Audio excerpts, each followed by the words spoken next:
বিয়ের পরদিন থেকে আমার সাংসারিক কর্মজীবন শুরু হলো। ননদ ননসরা বুঝিয়ে দিলেন কিভাবে কোন কাজের পর কোন কাজ করতে হবে। আমিও জান প্রাণ দিয়ে ঘরের সব কাজ সুনিপুণভাবে করতে লাগলাম, সবার মনোযোগ আর ভালোবাসা পাবার জন্য। এতে টুকটাক প্রশংসা করত তারা। রাতে ঘুমাতে যাবার সময় ভাবতাম সারাদিন বাড়ির সবাইকে খুশি রেখেছি, তাই স্বামী হয়তো খুশি হয়ে আমাকে ভালোবাসবে। কিন্তু মিনিট 2-3 কাছে থেকেই সিটকে সরে গিয়ে ওপাশ ফিরে নাক ডেকে ঘুমাতো। আমার সারাদিনের অপেক্ষা আর অক্লান্ত পরিশ্রম, রাতের মায়াহীন স্পর্শের পর নির্ঘুম রাত কাটাতাম দিনের পর দিন। আমি কম কথা বললেও বুঝতে পেরেছি ওরা আমাকে বাড়ির বউ করতে রাজি হয়েছিল সবকিছু হিসেব করে। প্রেম, ভালোবাসা, মায়া এগুলো যে পয়সার বিনিময়ে হয় না তা এখন আমি বুঝেছি। এরই মাঝে 3 বাচ্চার মা হয়ে যাই। জীবনটা আমার পুরোই রোবটের মতো, সারাদিন শুধু হুকুম তামিল করে যাই সবার। এর মধ্যে যুক্ত হয়েছে 3 বাচ্চার কাজ। অনার্স পাস করলেও মাস্টার্সে আর ভর্তি হতে দেয়নি আমার স্বামী। একটা ব্যাপার আমার সবসময় বারবার মনে হতো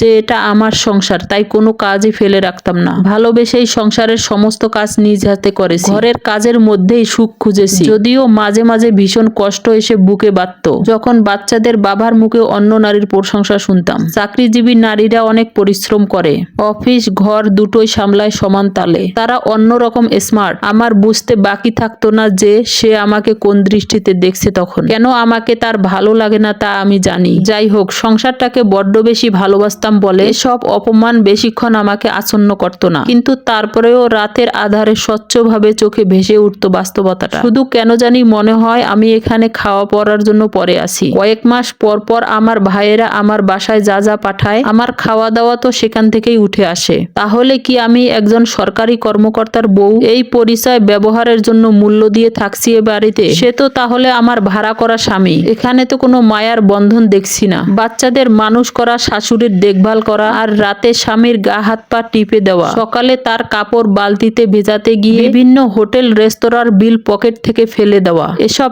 দেখতে দেখতে অনুভূতিহীন হয়ে গিয়েছিলাম আমি। আমার সহ্য শক্তি দিনের পর দিন বেড়ে যাচ্ছিল। আমি সব বুঝি, কিন্তু তারপরেও ভাবি এটা আমার সংসার। ছেলে মেয়ে, শাশুড়ি, ননদ ননসরা সবাই আমার সেবাতে মুগ্ধ। কিন্তু যার সামান্য ভালোবাসা পাওয়ার জন্য আমি এতটা বছর এ বাড়িতে কামলা দিয়েছি, সে যেদিন বলতে একটুও দ্বিধা করলো না যে আমার চেয়ে তার অফিস সহকারী তাকে বেশি বুঝতে পারে, তখন বিরাট একটা ধাক্কা খেলাম মনে। আমার মতো এক অপদার্থ মহিলার সাথে এতদিন কিভাবে সে সংসার করেছে তা ভেবে নাকি সে নিজেই অবাক হচ্ছে। এও বলল আমাকে তার দরকার নাই।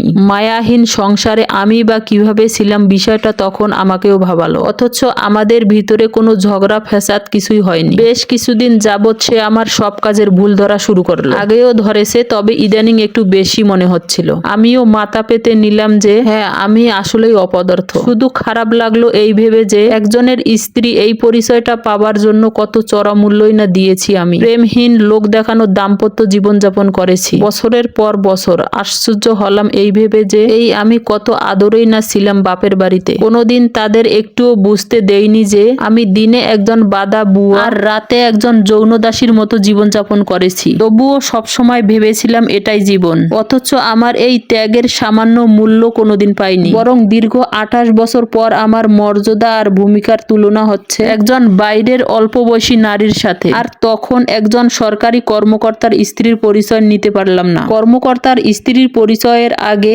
আমার আরেকটা পরিচয় হচ্ছে আমি একজন মানুষ। তাই এই 48 বছর বয়সে আমি ঘর ছেড়ে এসেছি কোনো পরকীয়ার টানে না। তাই ইতি টানলাম 28 বছর সংসার জীবনের। এই গল্পটা ছিল একজন আপুর।